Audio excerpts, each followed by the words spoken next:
नमस्कार दोस्तों, मेरे प्रोग्राम उनकी कहानी मेरी ज़ुबानी में आपका स्वागत है। विशंभर नाथ शर्मा कौशिक की कहानियों की श्रृंखला में जो कहानी मैं आज आपको सुनाने जा रही हूँ उसका नाम है संदेह। ये कहानी दो मित्रों की मित्रता पर आधारित है। कहानी के नायक श्यामलाल और जगदम्बा के बीच की दोस्ती किस तरह चंद रुपयों के कारण संदेह के घेरे में आ जाती है और आके कहानी क्या मोड़ लेती है। चलिए कहानी शुरू करते हैं। श्यामनाथ अपने मित्र जगदम्बा प्रसाद से बोले, कहो भाई, कहीं नौकरी वोकरी मिली? जगदम्बा प्रसाद विषादपूर्ण स्वर में बोले, कहीं नहीं, जहां जाओ वहीं जवाब मिलता है, जगह नहीं है। श्यामनाथ, फिर क्या करोगे? जगदम्बा, क्या बताऊं, कुछ समझ में नहीं आता। श्याम, बड़े आश्चर्य की बात है कि तुम्हारे जैसा योग व्यक्ति भी बेकार रहे। जगदम्बा, समय की बात है और क्या कहूं। श्यामनाथ, हाँ, समय की ही तो बात है। कोई व्यापार क्यों नहीं करते? जगदम्बा, व्यापार के लिए रुपया चाहिए, रुपया इस समय मेरे पास है नहीं। श्यामनाथ, हाँ, छोटे से छोटा रोजगार करोगे तब भी कम से कम 2-3 हज़ार रुपये चाहिए। वैसे तो रोजगार 150 रुपये तक में हो सकता है, परंतु वैसा रोजगार तुम्हारे योग्य नहीं। एक बात और है, रोजगार के लिए अनुभव की भी आवश्यकता है। जगदम्बा, खैर, अनुभव तो करने से ही होता है, बिना कुछ किए अनुभव कैसे होगा? श्यामनाथ, हाँ, यह तो ठीक है, पर रोजगार के लिए हिसाब किताब रखने, ग्राहक पटाने, बाजार का रुख पहचानने का कुछ ज्ञान होना चाहिए। जगदम्बा, सो तो कुछ कुछ मुझे है, कई बरस तक व्यापारियों की संगत में रहा हूं, अतएव इन बातों का कुछ कुछ ज्ञान है। मुख्य बात रुपयों की है। श्यामनाथ, रुपए किसी से उधार ले लो। जगदम्बा, उधार? ईश्वर ना करे, मित्रों से तो मैं उधार नहीं ले सकता, और गैर से क्यों लेने लगा? श्यामनाथ ने मुस्कुरा कर कहा, क्यों, मित्रों से उधार लेने में क्या हर्ज है? जगदम्बा, मेरे पिता कहा करते थे, बेटा, आजकल ऐसा समय है कि मित्र से रुपया कभी उधार न ले और न दे। जिस दोस्त से दुश्मनी करना हो उसे या तो कुछ उधार दे दो या उससे कुछ उधार ले लो। श्यामनाथ, यह बात मेरी समझ में कुछ आई नहीं। जगदम्बा, क्यों? श्यामनाथ, दोस्त का काम दोस्त से ही चलता है, समय पड़ने पर मित्रों से ही लोग सहायता मांगते हैं। यदि मित्र ऐसे सिद्धांत बना लें तो काम कैसे चले? जगदम्बा, उसके लिए मेरे पिता ने एक शिक्षा दी कि मित्र को आवश्यकता पड़े तो उसकी सहायता अवश्य करें, परंतु जो कुछ दें वो उधार समझ कर न दें, वरन यह समझ कर दें कि वह लौटा देगा तो ले लूंगा, न लौटावेगा तो हर इच्छा।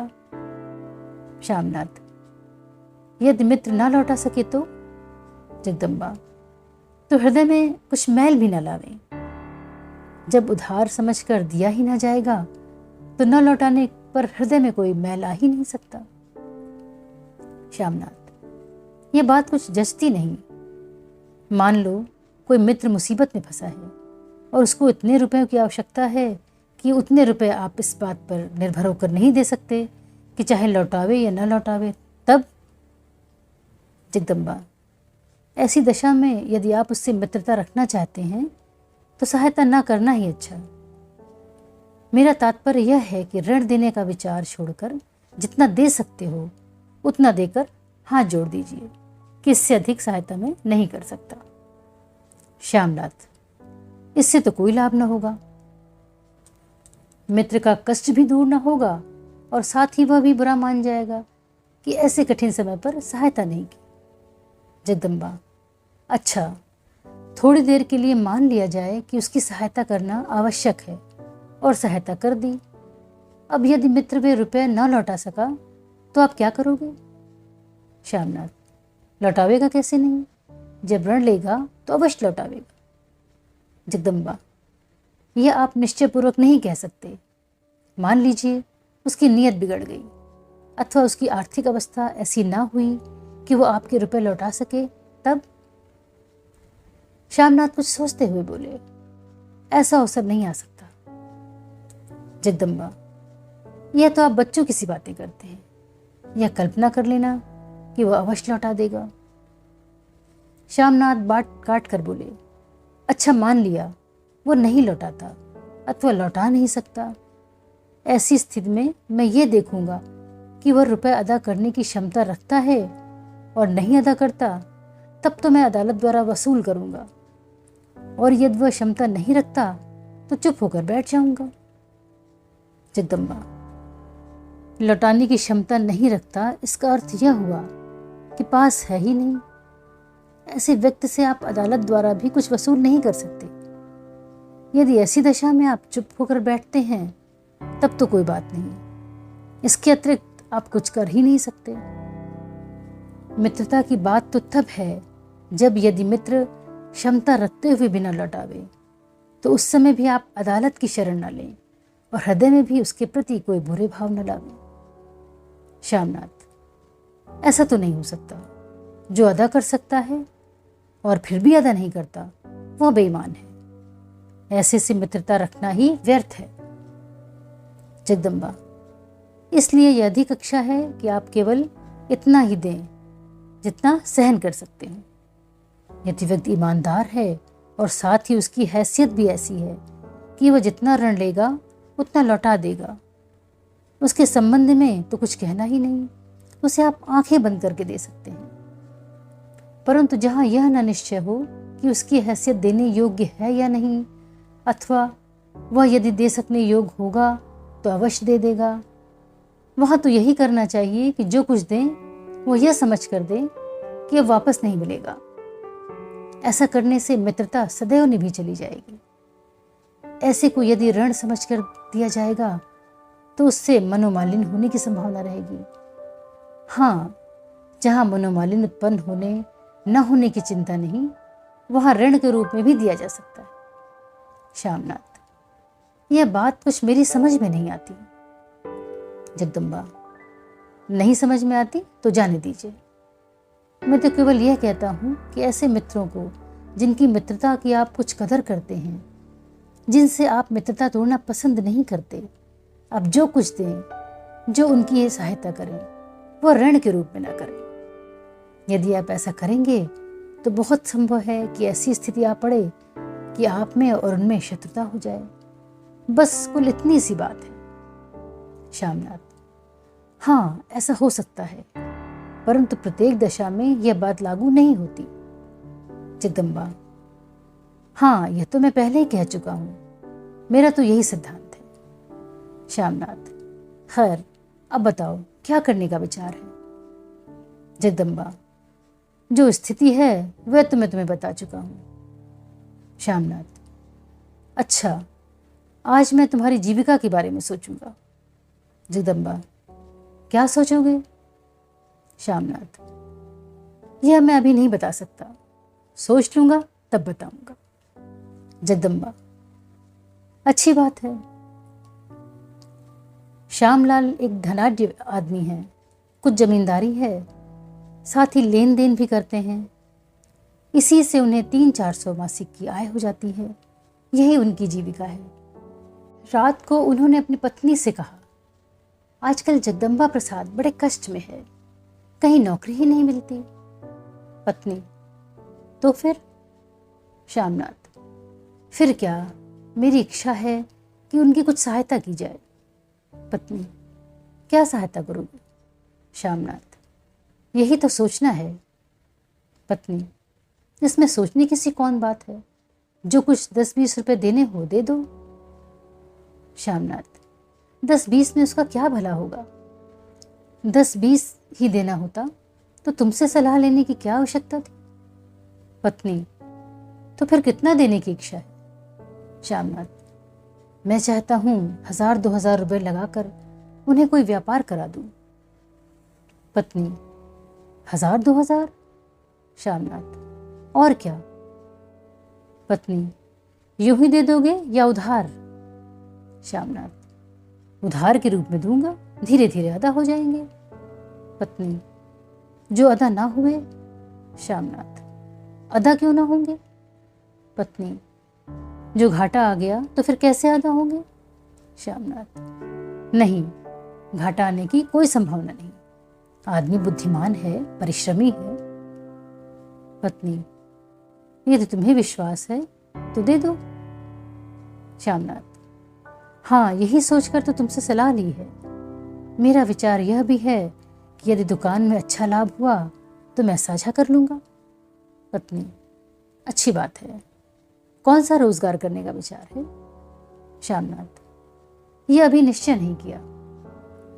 पत्नी, अच्छी बात है। रोजगार का निश्चय नहीं हुआ, घाटा भी नहीं आवेगा, साझा भी हो जाएगा, सब हो जाएगा। श्यामनाथ कुछ लज्जित होकर बोले, हाँ हाँ, सब हो जाएगा। रोजगार कुछ सोच समझ कर किया जाएगा, ऐसे ही अलल टप्पू थोड़े ही किया जाएगा। पत्नी, तो पहले यह सोचो कि कौन सा रोजगार करना है, फिर आगे जो होगा देखा जाएगा। श्यामनाथ, मुख्य सोचना तो जगदम्बा का है। वो अपने योग और अपनी सुविधा के अनुसार जो समझेगा करेगा। मैंने अभी उससे यह थोड़े ही कहा है कि मैं व्यापार या रोजगार के लिए रुपए दूंगा। पहले यह तय हो जाए कि उसे व्यापार करने के लिए रुपया देना उचित है या नहीं, इसके पश्चात उससे कहा जाएगा। तुमसे सलाह लिए बगैर मैं रुपए देने का वचन कैसे दे देता? पत्नी, ऐसे ही सब काम मुझसे सलाह लेकर करते हो ना? श्यामनाथ, छोटा मोटा काम हो तो चाहे सलाह ना लें, पर कोई बड़ा काम तो तुम्हारी सलाह के बिना मैंने आज तक नहीं किया। तुम्हारी सलाह रुपए देने की है या नहीं, यह बताओ। व्यर्थ बातचीत से कोई लाभ नहीं। पत्नी, कहती तो हूं, तो मुझे समझो तो दे दो। श्यामनाथ, अच्छी बात है, बस तय हो गया। दूसरे दिन श्यामनाथ जगदम्बा प्रसाद से मिले और बोले, सुनते हो, मैंने तुम्हारी बेकारी दूर करने के लिए एक उपाय सोचा है। यदि तुम सहमत हो जाओ तो वही किया जाए। जगदम्बा प्रसाद बोले, कौन सा उपाय सोचा है? श्यामनाथ, तुम कोई व्यापार करो। जगदम्बा, वाह, क्या उपाय सोचा है? व्यापार के लिए रुपए कहाँ से आवेंगे? श्यामनाथ, मैं दूंगा। जगदम्बा प्रसाद कुछ विस्मित होते हुए बोले, क्या कहा? तुम दोगे? श्यामनाथ, हाँ, मैं दूंगा। आपको इतना आश्चर्य क्यों हुआ? जगदम्बा, मुझ जैसे दरिद्र को व्यापार के लिए कोई रुपया दे, यह कम से कम मेरे लिए तो आश्चर्य की ही बात है। श्यामनाथ, अन्य कोई दे या न दे, पर मैं तो देने को प्रस्तुत हूं।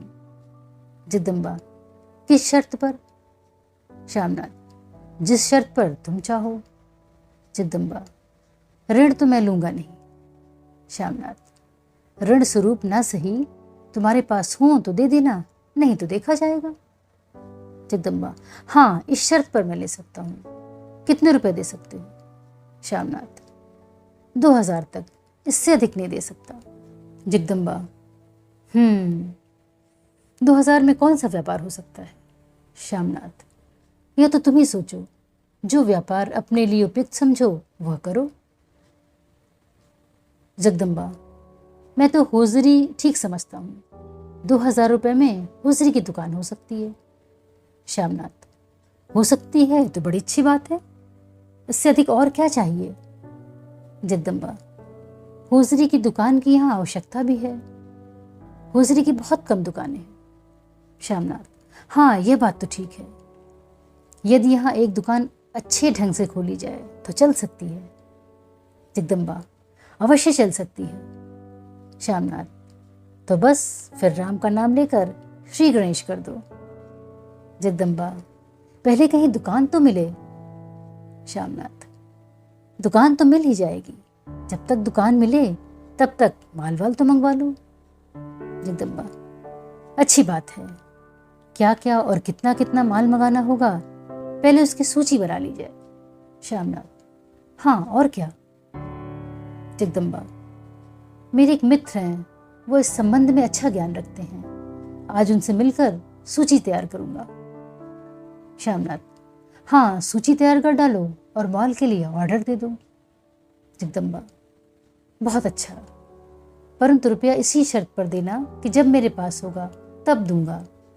श्यामनाथ: हाँ हाँ, इसी शर्त पर दिया जाएगा, आप घबराइए नहीं।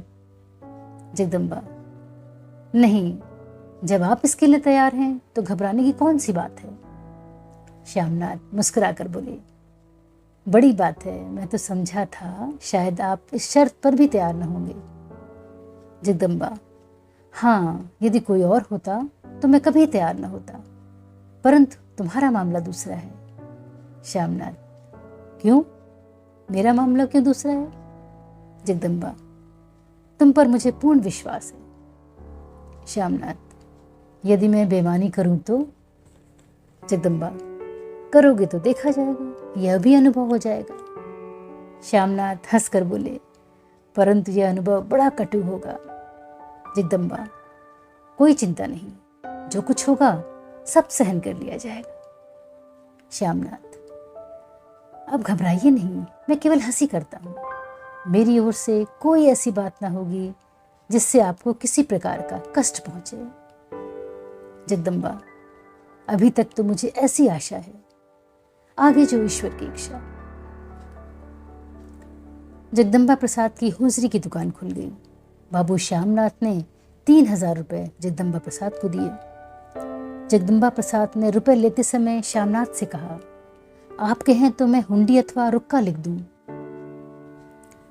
इस पर श्यामनाथ ने मुस्कुरा कर कहा था, मुझे तुम पर विश्वास है, हुंडी रुक्के की कोई आवश्यकता नहीं। इसके अतिरिक्त इस संबंध में इन दोनों के बीच कोई बातचीत नहीं हुई। 6 महीने के बाद एक दिन श्यामनाथ ने जगदम्बा से पूछा, कहो दुकान का क्या हाल है। श्यामनाथ: जमते जमते जमेगी। जगदम्बा: हाँ, पुरानी दुकानें जो हैं उनके तो लगे लगाए ग्राहक हैं, वे सीधे उन्हीं दुकानों पर चले जाते हैं। हमारे यहाँ तो भूले भटके अथवा ऐसे लोग जिनकी कोई दुकान निश्चित नहीं आ जाते हैं। श्यामनाथ: अभी तक नुकसान में तो नहीं हो।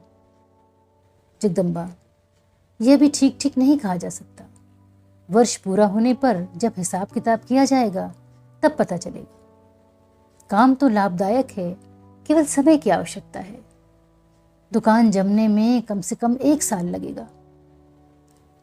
इस प्रकार 3 मास व्यतीत हो गए। एक दिन श्यामनाथ अपने बैठके में बैठे हुए थे। उसी समय इनका एक पुराना आसामी आया और बोला, बाबूजी, इस समय बड़े जरूरी काम से आपके पास आया हूँ। श्यामनाथ ने कहा, कहो। आसामी: इस समय मुझे 500 रुपये की बड़ी जरूरत है। श्यामनाथ: 500 रुपये? आसामी: हाँ। श्यामनाथ: 500 रुपये तो इस समय नहीं हो सकते। आसामी: बाबूजी, ऐसा न कहिए, जब कहीं नहीं मिला तब आपको कष्ट देने आया हूँ। श्यामनाथ: यह तो ठीक है, पर रुपए भी तो हों। आसामी: आप सेठ साहूकार ठहरे, आपके पास रुपयों की क्या कमी। श्यामनाथ: सेठ वेठ कुछ भी नहीं, मैं तो एक बहुत साधारण आदमी हूँ। आसामी: हमारे लिए तो आप राजा महाराजा हैं। श्यामनाथ: अब तुम जो चाहो समझो। आसामी: हाँ, तो फिर क्या हुक्म है। श्यामनाथ: इस समय तो क्षमा करो, इस समय प्रबंध नहीं हो सकता। आसामी: प्रबंध तो आपको करना ही पड़ेगा, मुझे अब केवल आप ही का भरोसा है, चाहे डुबाइए चाहे उबारिए। मेरा आपका पुराना व्यवहार है, आज तक कभी एक पैसे का फर्क नहीं पड़ा, जैसे चुपचाप ले गया वैसे ही चुपचाप दे गया। श्यामनाथ: हाँ, यह तो ठीक है, तुम्हारा व्यवहार तो बड़ा पक्का और खरा है। यह मैं कैसे कह दूं कि तुम्हारा व्यवहार अच्छा नहीं है। आसामी: तब फिर कौन सी बात है। श्यामनाथ: बात केवल इतनी ही है कि इस समय रुपया तैयार नहीं है। आसामी: आप देखिए तो सही, बड़े बर्तन की खुरचन ही बहुत होती है।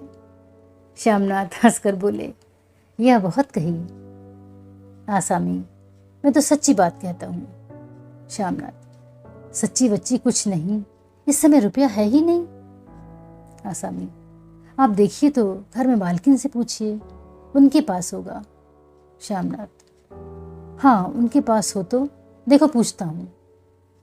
यह कहकर श्यामनाथ अपनी पत्नी के पास पहुंचे और बोले, तुम्हारे पास कुछ रुपए हैं? पत्नी: क्या करोगे? एक पुराना आसामी आया है, 500 मांगता है। पत्नी: कोई जाना बूझा है? श्यामनाथ: जब पुराना है तो जाना बूझा तो होगा ही, तुम्हारी भी क्या समझ है? पत्नी: मेरे पास होंगे भी तो 100-200 होंगे, तुम्हारे मारे मेरे पास रुपया टिकते ही कहाँ है। जहाँ 200-400 हुए बस ब्याज पर कर देते हो। श्यामनाथ: घर में रुपया रखना मूर्खता है, ब्याज का नुकसान होता है। रुपया तो तभी लाभ पहुंच जाता है जब चलता फिरता रहता है। पत्नी: तो मेरे पास तो इस समय अधिक से अधिक 200 रुपये होंगे। श्यामनाथ: क्या कहें, आसामी बड़ा है, ब्याज भी अधिक देता है। इस समय रुपए होते तो अच्छा था। पत्नी: तुम्हारे मारे जब रुपए रहने भी पावे, एक गठरी भर कर तो तुम अपने दोस्त जगदम्बा को दे बैठे हो। 9 महीने हो गए, न सूद न ब्याज। श्यामनाथ: उसमें तो जब लाभ होगा तब कुछ मिलेगा। पत्नी: हो चुका लाभ। यह कहो कि तुम्हें घर में रुपए रखने की चिढ़ है, और कोई ना मिला तो इस तरह उठा दिए। 9 महीने का ब्याज जो 1 रुपया सैकड़ा ही लगाओ तो 350 के लगभग हुए। ये हानि नहीं हुई? ये तो बड़ा हिसाब किताब रखते हो। 1-2 महीने भी रुपया घर में धरा रहे तो हाय हाय करने लगते हो। अब यह हिसाब किताब कहाँ गया? 3000 देकर बैठे हो, न हुंडी न रुक्का। श्यामनाथ: वो बात दूसरी है, वो दुकान मेरी है, उसे मैं अपनी ही समझता हूँ। पत्नी: आप समझते हो तो जाओ, वहीं से रुपया ले आओ। श्यामनाथ कुछ देर सोचते रहे, फिर बोले: यह तुमने दूर की सोची, 500 रुपये तो दुकान से सरलतापूर्वक मिल जाएंगे। पत्नी: इसी प्रकार वसूली भी हो जाएगी। तुम जो चाहो तो एकदम से 3000 की गठरी बांध लाओ, सो नहीं होगा। श्यामनाथ को यह बात जच गई। मन ही मन पत्नी की बुद्धि की प्रशंसा करते हुए बाहर आए और आसामी से बोले: सुनते हो भाई, इस समय तो प्रबंध नहीं हो सकता। हाँ, यदि तुम शाम को आओ या प्रातःकाल तो हो जाएगा। आसामी: हाँ, यह मानी, 1 आध दिन में कोई हानि लाभ नहीं। तो शाम को आऊं या कल सुबह? श्यामनाथ: कल इसी समय आना। आसामी: बहुत अच्छा। आसामी के चले जाने पर श्यामनाथ ने भोजन किया और फिर कपड़े पहनकर जगदम्बा प्रसाद की दुकान पर पहुंचे। थोड़ी देर तक इधर उधर की बातें करने के पश्चात उन्होंने जगदम्बा से कहा: सुनते हो भाई, इस समय 500 रुपये की मुझे बड़ी आवश्यकता है। दुकान में तो रुपए होंगे, इस समय दे दो, जब चाहना फिर ले लेना। जगदम्बा ने कहा: 500 तो ना होंगे, हाँ 300 के लगभग हो जाएंगे। श्यामनाथ: 300 में तो काम ना चलेगा। जगदम्बा ने कहा: इससे अधिक तो नहीं है, अभी कल 1000 की एक हुंडी का भुगतान दिया है। श्यामनाथ: किसकी हुंडी का? जगदम्बा: माल मंगाया था, उसी की हुंडी थी। श्यामनाथ मन में कुछ खिन्न हुए। अच्छा लाओ, 300 लाओ। जगदम्बा प्रसाद ने 300 रुपये दे दिए। श्यामनाथ रुपए लेकर घर आए। पत्नी को रुपए देते हुए उन्होंने कहा: 500 तो नहीं थे, ये 300 दिए हैं। 300 और या 200 तुम्हारे पास, इस प्रकार 500 हो जाएंगे। पत्नी ने कहा: ले बताओ, यह हाल है दुकान का, समय पर 500 रुपये भी ना निकले। श्यामनाथ: बात यह है कि 2-3 दिन हुए माल खरीद लिया। पत्नी ठोंडी पर हाथ रखकर बोली: बिक्री होती ही नहीं और माल खरीदा जाता है। जब बिक्री ही नहीं होती तो माल क्यों खरीदा जाता है? श्यामनाथ: पहले नहीं होती थी, अब कुछ कुछ होने लगी है। पत्नी: होती क्यों ना होगी, हमें देने को नहीं होती। श्यामनाथ: क्या? पत्नी: जगदम्बा प्रसाद सोचते होंगे यदि यह कहा जाएगा कि दुकान खूब चलती है तो तुम रुपए मांगने लगोगे, इसलिए कह देते हैं कि बिक्री नहीं होती। श्यामनाथ: नहीं, जगदम्बा ऐसा आदमी नहीं है, वो बड़ा सच्चा और ईमानदार आदमी है। पत्नी: ईमानदारी और सच्चाई तो अब खुल रही है। 500 रुपये तक न दिए तुमने तो 3,000 निकाल कर दे दिए और उनसे 500 तक न दिए गए। श्यामनाथ, होंगे नहीं, होते तो अवश्य दे देते। पत्नी, अच्छी बात है, मुझे क्या करना, तुम जानो, तुम्हारा काम जाने। श्यामनाथ, अपने पास से 200 रुपये मिलाकर पूरे 500 कर रखना, कल सुबह वो आवेगा।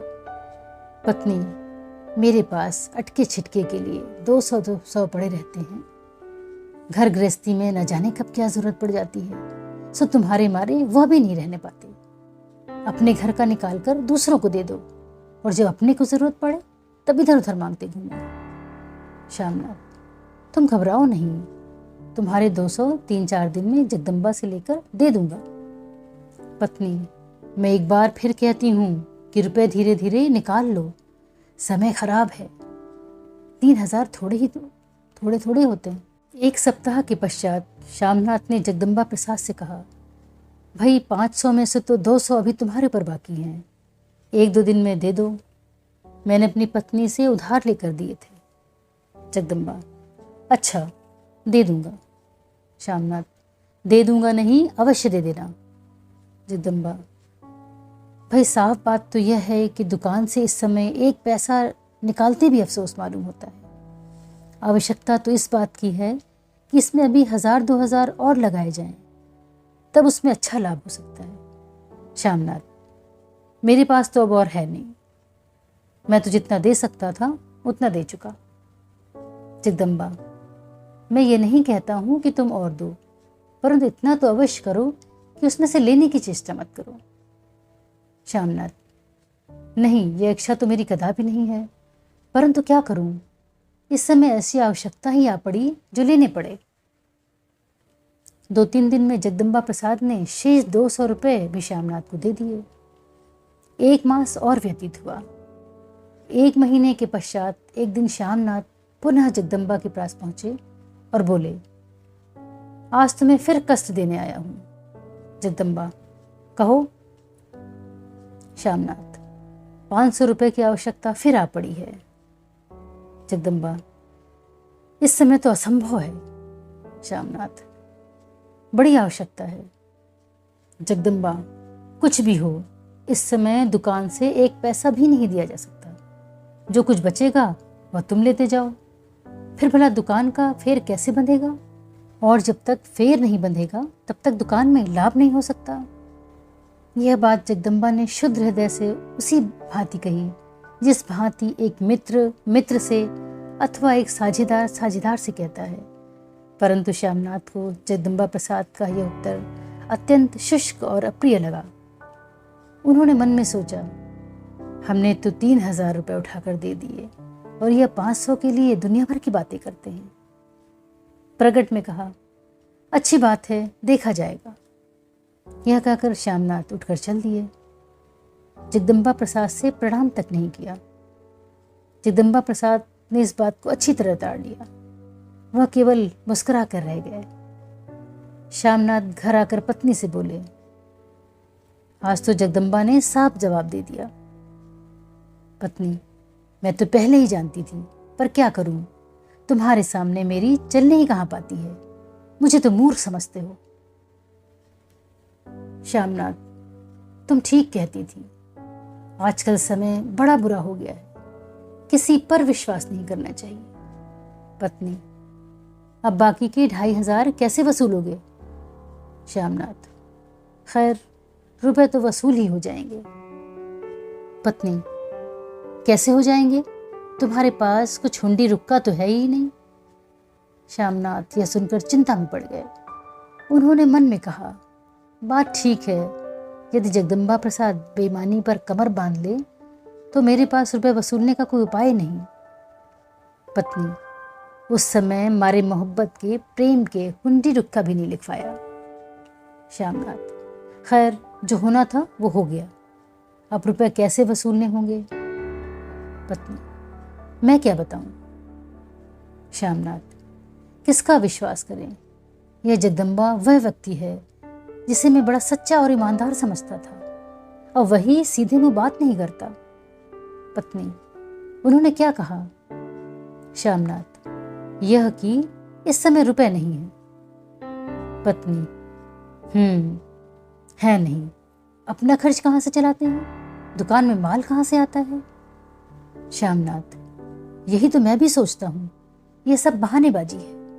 उसकी ये नियत अच्छी मालूम नहीं होती। पत्नी, उनसे बिगाड़ तो करो नहीं, धीरे धीरे रुपया निकाल लो। श्यामनाथ, हाँ, ऐसा ही करना पड़ेगा। 15 दिन के उपरांत श्यामनाथ फिर जगदम्बा प्रसाद के पास पहुंचे और बोले, भाई जगदम्बा, दुकान को साल भर के लगभग हो गया, अब कुछ रुपया मुझे मिलना चाहिए। जगदम्बा, यार अभी रुपये मत लो, दुकान जम चली है, साल भर और ठहर जाओ। श्यामनाथ, आखिर मेरा काम कैसे चले? जगदम्बा, यदि ऐसी बात थी तो तुम्हें रुपया न देना चाहिए था। पहले पौधा लगाया, जब वह कुछ पनपने लगा तब उसकी जड़ काटते हो, यह तो अच्छी बात नहीं। श्यामनाथ, रुपया तो मैंने केवल तुम्हारे लाभ के विचार से दिए थे।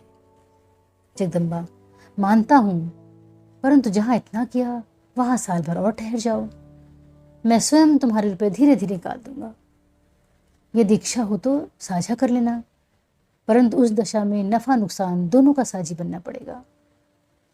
नुकसान का नाम सुनते ही श्यामनाथ बोले, दुकान तुम्हें मुबारक रहे, मुझे साझा नहीं करना, मुझे मेरे रुपए दे दो बस।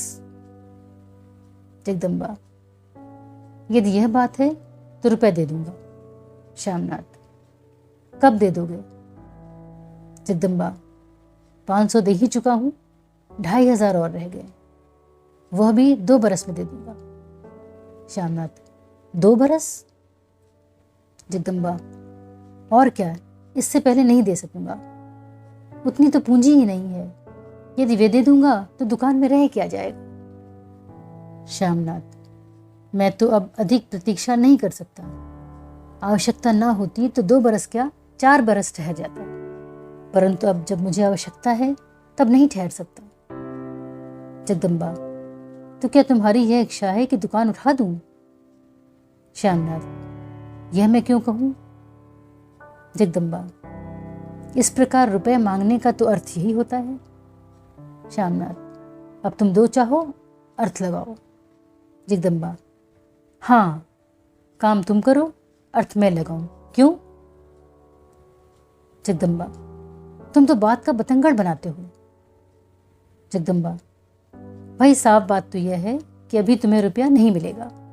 जब मुझे सुविधा होगी तब मैं स्वयं तुम्हें दे दूंगा, मांगना नहीं पड़ेगा। श्यामनाथ, ये तो जबरदस्ती है। जगदम्बा, अब तुम इसे चाहे जो समझो, मैं तो तुम्हें अपना परम मित्र समझकर सब बातें स्पष्ट कर रहा हूं। मैं दुकान की हत्या तो नहीं होने दूंगा। श्यामनाथ, मैं कब चाहता हूं कि दुकान की हत्या हो? जगदम्बा, नहीं चाहते तो धैर्य रखो। श्यामनाथ, यही तो कठिन है, आवश्यकता जब धैर्य रखने दे। जगदम्बा, कहीं दूसरी जगह से लेकर काम निकाल लो, उसका सूद दुकान से दे दिया जाएगा। श्यामनाथ, अपना रुपया छोड़कर दूसरों से ऋण लूं, यह तो मुझसे ना होगा, रुपए तो तुम्हें ही देने पड़ेंगे। जगदम्बा, इस समय तो मैं नहीं दूंगा। श्यामनाथ घृणापूर्वक मुंह बनाकर बोले, हुंडी रुक्का कुछ नहीं है, इसी से इस प्रकार निर्भीकतापूर्वक बात करते हो। जगदम्बा प्रसाद के हृदय में ये शब्द बाण से लगे। उन्होंने व्यथित होकर कहा, श्यामनाथ, इसके लिए मैं तुम्हें पश्चाताप करने की आवश्यकता नहीं। यदि तुम कहो तो मैं इसी समय हुंडी रुक्का जो चाहो लिख कर दे सकता हूँ। श्यामनाथ, हुंडी लिखाकर क्या होगा? रुपए का काम तो रुपए से ही निकलेगा। जगदम्बा, रुपया तो इस समय नहीं है। श्यामनाथ, अच्छी बात है, कहकर चल दिए। घर आकर उन्होंने पत्नी से परामर्श किया। उस परामर्श में यह निश्चित हुआ कि इस प्रकार रुपये न वसूल होंगे तो नालिश कर देना चाहिए। पत्नी ने यह शंका उठाई कि हुंडी रुक्के के बिना नालिश कैसे होगी। इस पर श्यामनाथ ने कहा, अदालत में मैं गंगाजली पर हाथ धरा दूंगा। यदि गंगाजली लेकर यह कह देंगे कि हमने रुपया नहीं दिया तो ले जाएं, यह भी एक अनुभव हो जाएगा। दूसरे ही दिन श्यामनाथ ने वकील की मार्फत जगदम्बा को नोटिस दे दिया। नोटिस पाकर जगदम्बा प्रसाद ने एक दीर्घ निश्वास लेकर अपनी पत्नी से कहा, मैं जिस बात से डरता था वही सामने आई। लोग एहसान करके उसकी हत्या करते हैं। श्यामनाथ ने मेरे साथ ऐसा एहसान किया था कि जन्म भर उनका कृतज्ञ रहता, परंतु वह स्वयं ऐसा काम करने जा रहे हैं जिससे मुझे उनका एहसान भूलना पड़े। पत्नी, रुपया न पहुंचेगा तो वह नालिश करेंगे ही। जगदम्बा, नहीं, नालिश की नौबत नहीं आएगी। जगदम्बा प्रसाद ऐसा आदमी नहीं है कि जो उस पर किसी को नालिश करनी पड़े, विशेषकर उस व्यक्ति को जिसने मेरी सहायता की है। पत्नी, तो फिर रुपए कहाँ से दोगे? क्या दुकान उठा डालोगे? जगदम्बा, दुकान तो अब नहीं उठेगी। दुकान उठने से सर्वनाश हो जाएगा। इस समय जबकि दुकान चलने लगी है, उसे उठा डालना अत्याचार होगा। पत्नी, तो फिर क्या करोगे? जगदम्बा, तुम्हारे पास 4000 के लगभग का जेवर है। पत्नी पति की बात का तात्पर्य समझकर शुष्क मुख से बोली, भगवान की यही इच्छा है तो ऐसा ही सही। जगदम्बा प्रसाद ने नोटिस का उत्तर कुछ नहीं दिया। नोटिस पाने के तीसरे दिन वह श्यामनाथ के घर पहुंचे। श्यामनाथ उन्हें देखकर कुछ लज्जित से हो गए। जगदम्बा ने 2500 के नोट उनके सामने रख दिए। श्यामनाथ नोट देखकर चकित हो गए, परंतु मुझसे कुछ न बोले। जगदम्बा प्रसाद बोले, श्यामनाथ, तुमने मेरी नियत पर संदेह करके अच्छा नहीं किया। याद है वह दिन जिस दिन मुझसे तुमने मित्र को ऋण देने के विषय पर वाद विवाद किया था? उसका ज्वलंत उदाहरण आज तुम्हारे सामने है। यद्यपि तुमने उस समय यह कह कर दिया था कि तुम मुझे रुपए ऋण समझकर नहीं दे रहे हो, परंतु दिए तुमने ऋण समझकर ही। यदि ऋण समझकर ना दिए होते तो आज नौबत ना आती। मैं यदि चाहता तो अभी रुपए ना देता, परंतु भाई, मैं तुम्हारा इतना पतन नहीं देख सकता कि तुम मुझ पर अदालत में नालिश करके मुझसे रुपए वसूल करो। जिस समय तुमने मेरी सहायता की थी उस समय वह तुम्हारी मानसिक उन्नति हुई थी, परंतु आज जबकि तुम मुझ पर नालिश करने जा रहे हो, तुम्हारा पतन हो रहा है। मैं अपने मित्र का इतना पतन किसी प्रकार सहन नहीं कर सकता। ये आपके रुपए धरे हैं। आशा है अब तुम्हें नालिश नहीं करनी पड़ेगी। उन रुपयों के साथ इनका इतने दिनों का सूद भी है। श्यामनाथ अत्यंत लज्जित हुए। उन्होंने कुछ उत्तर नहीं दिया। जगदम्बा प्रसाद फिर बोले, इसमें तुम्हारा अपराध कुछ नहीं है। ये रुपया ऐसी ही वस्तु है जिसके चक्कर में पड़कर मनुष्य अपने पराये, ईमानदार बेईमान का ज्ञान खो बैठता है। जिसके पास रुपया होता है वह संसार भर की ईमानदारी और सच्चाई को संदेह की दृष्टि से देखता है। श्यामनाथ चुपचाप सिर झुकाए बैठे रहे। जगदम्बा प्रसाद पुनः बोले, मेरे प्रति तुम्हारे चाहे जैसे भाव हों, परंतु तुम्हारे प्रति मेरे भाव वैसे ही रहेंगे। उनमें तिल भर भी अंतर न पड़ेगा। मैं तुम्हें अपना परम मित्र समझता हूँ और समझता रहूँगा। साथ ही मैं यह कभी नहीं भूलूंगा कि तुमने मुसीबत के वक्त मेरी सहायता की थी। हाँ, इतना अवश्य कहूँगा कि तुम परीक्षा में अनुत्तीर्ण हो गए। इतना कहकर जगदम्बा प्रसाद उठकर चल दिए। श्यामनाथ उसी प्रकार सिर झुकाए बैठे रहे। कहानी सुनने के लिए आपका बहुत धन्यवाद। इसी तरह से अपनी मनपसंद कहानियाँ सुनने के लिए मेरे चैनल को सब्सक्राइब करें, लाइक करें, शेयर ज़रूर करें।